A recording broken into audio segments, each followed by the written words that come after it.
son los responsables de la función de la inteligencia y el raciocinio. Ciertas funciones intelectuales son desempeñadas por un único hemisferio. Generalmente el hemisferio derecho de una persona se ocupa del lenguaje y de las operaciones lógicas, mientras que el hemisferio izquierdo controla las emociones y las capacidades artísticas y especiales. Cada hemisferio va a controlar diversas funciones si se dan cuenta.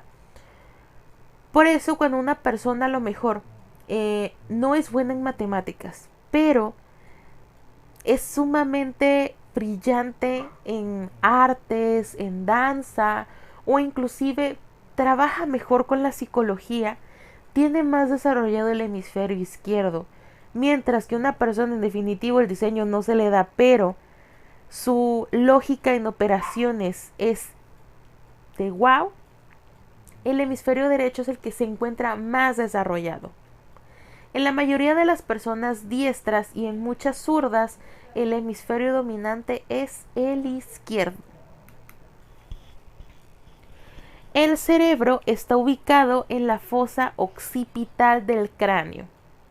Por arriba limita con el cerebro, el cerebelo es el que está ubicado en la parte occipital del cráneo. Por arriba limita con el cerebro y por delante con el bulbo raquídeo y la protuberancia. Aquí podemos ver los lóbulos del cerebro, que es el lóbulo occipital, o sea, la nuca, el lóbulo parietal, que se va a ver más hacia arriba, hasta donde puede dividir una diadema. Y de la diadema hacia la frente tenemos el lóbulo frontal. Todo el lado que cubre el oído es el lóbulo temporal.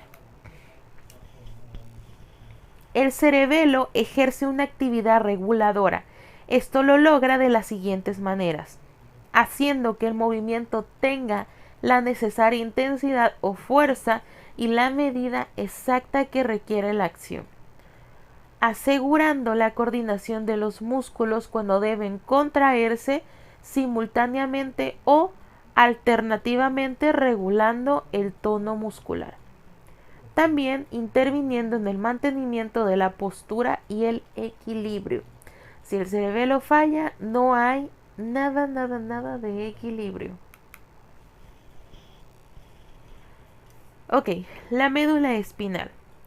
Tiene el aspecto de un grueso cordón cilíndrico ligeramente aplanado. La médula se mantiene en su posición dentro del conducto raquídeo por los siguientes. Bien, la médula se mantiene en su posición dentro del conducto raquídeo por los siguientes medios de fijación. Su continuación con el bulbo. Como tal es la continuación que va desde el cerebro hasta pues la médula espinal. El ligamento coxígeo también. Las meninges que la envuelven y la fijan lateralmente a la pared del conducto raquídeo. Todo el órgano medular está protegido por las meninges, pero a nivel de la segunda vértebra lumbar hasta la segunda sacra solo se continúa la dura madre, formando el fondo del saco dural que contiene líquido cefalorraquídeo. El nombre de, pues como tal, la dura madre es una parte de las meninges. Las meninges lo vamos a ver un poquito más adelante junto con la meningitis. Aquí podemos ver cómo se ve una médula espinal. Va a estar formada por las cervicales, torácica, lumbares, sacras y coxígeas. En el caso de los nervios, 8 cervicales, 12 torácicos, 5 lumbares, 5 sacras y un nervio coxígeo. El sistema nervioso periférico va a estar compuesto del encéfalo y la médula. De esta salen los nervios que transmiten la información necesaria del exterior y el interior del organismo. Los nervios están constituidos por fibras nerviosas que se encuentran reunidas en haces. De acuerdo con las fibras nerviosas que los forman, se pueden clasificar en sensitivos, motores y mixtos. Ok, el sistema nervioso periférico es el que va a transmitir la información de lo que está pasando afuera hacia el interior del organismo. Por ejemplo, cuando me estoy quemando o me pica una parte del cuerpo, es algo externo, lo cual mi cuerpo lo está mandando al interior. De acuerdo con las fibras nerviosas que los forman, se clasifican en sensitivos, que llevan la información del exterior a los centros nerviosos, o sea, a la médula y el encéfalo. Los motores conducen las respuestas elaboradas en los centros nerviosos hasta los músculos o las glándulas. El hecho, por ejemplo, si me estoy quemando, necesito mover mi pierna o el brazo. Mixtos formados por fibras sensitivas y motoras, lo que nos ayuda como tal a correr en una situación de riesgo. El sistema nervioso periférico. El sistema nervioso periférico está compuesto por el sistema nervioso somático y el sistema nervioso autónomo o vegetativo. Vamos a ver cuáles son estos. El sistema nervioso somático va a estar compuesto por los nervios espinales y craneales. Los espinales son los que envían información sensorial, como el tacto o dolor, del tronco y las extremidades hacia el sistema nervioso central a través de la médula espinal. Se va a encargar de todo lo que yo pueda sentir con la piel como tal, para mandar esta información al sistema nervioso. También envían información de la posición y el estado de la musculatura y las articulaciones del tronco y las extremidades a través de la médula espinal. Reciben órdenes motoras desde la médula espinal para el control de la musculatura esquelética. Aquí este sistema es el que nos va a decir qué músculos mover y cuántas fibras musculares mover. Los nervios craneales son los que envían información sensorial procedente del cuello y la cabeza hacia el sistema nervioso central. Reciben órdenes motoras para el control de la musculatura esquelética del cuello y la cabeza, que es lo que nos va a ayudar como tal a mover la cabeza, a echar el guiño, sonreír, poner mala cara, hacer morisquetas, etc. El sistema nervioso autónomo, también conocido como el sistema nervioso vegetativo. A diferencia del sistema nervioso somático, este recibe la información de las vísceras y del medio interno para actuar sobre músculos, glándulas y vasos sanguíneos.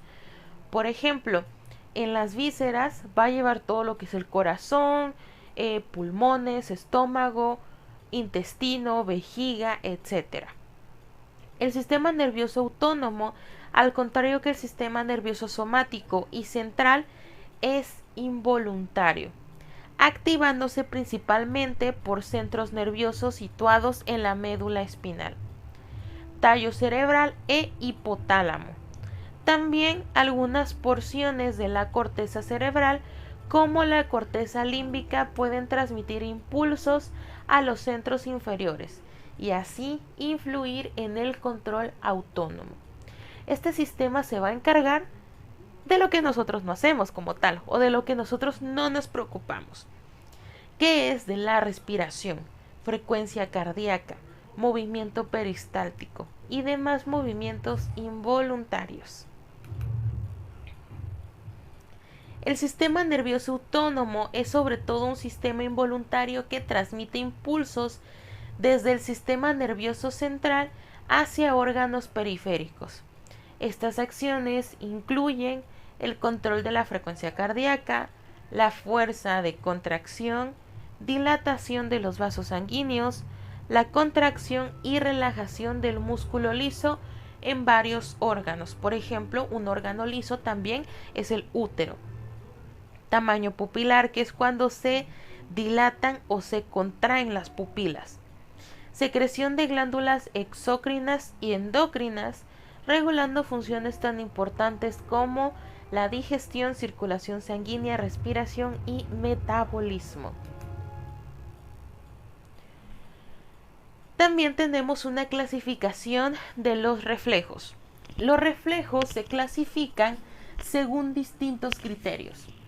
Según el origen, se clasifican en innatos o incondicionados.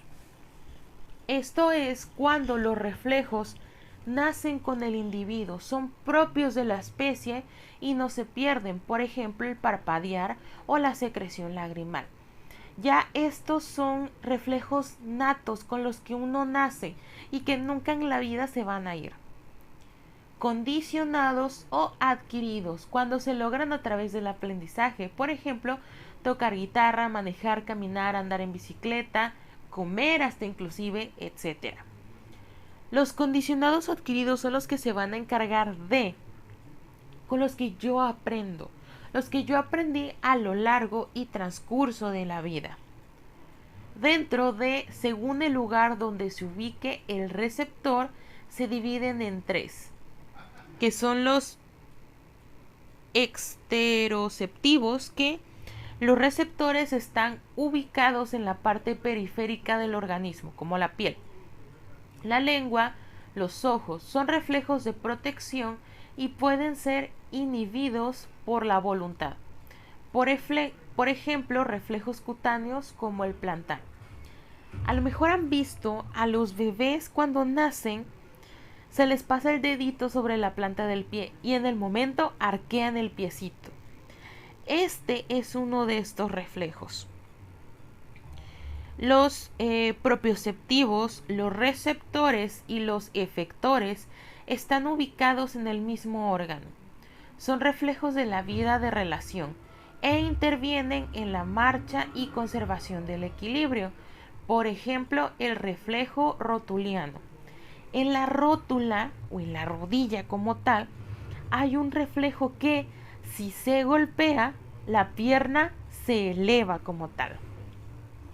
Y los intraceptores, los receptores están ubicados en las vísceras. Por eso se llaman visceroceptivos. Por ejemplo, en las paredes del tubo digestivo, en los vasos sanguíneos, la vejiga, etc.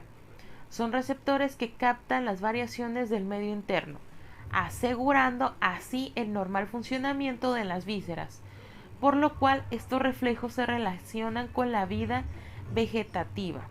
A pesar de que una persona esté en estado vegetativo, sus vísceras nunca van a dejar de funcionar, siempre va a seguir funcionando normalmente. Y según la ubicación de las neuronas motoras, se divide en dos. Los medulares son los reflejos de la vida vegetativa, como el cilo espinal, y reflejos como el plantar, el aquilio, rotuláneo, orgásmico, pupilar, etc. Son reflejos que como tal nunca se van a quitar de la persona como tal. Encefálicos, el reflejo de la sudoración, el vasomotor, la salivación, etc. Reflejos que va a producir el cuerpo dependiendo la actividad, por ejemplo, que estemos haciendo. Para el reflejo de la sudoración, el calor.